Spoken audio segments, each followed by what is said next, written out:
काचही बाँस के बहंगिया बहंगी लचकात जाय बहंगी लचकात जाय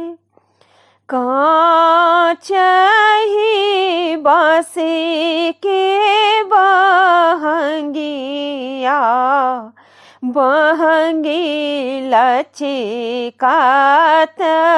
जाय होई ना बालम जी का हरिया बहंगी घाटे पहुँचाय होई ना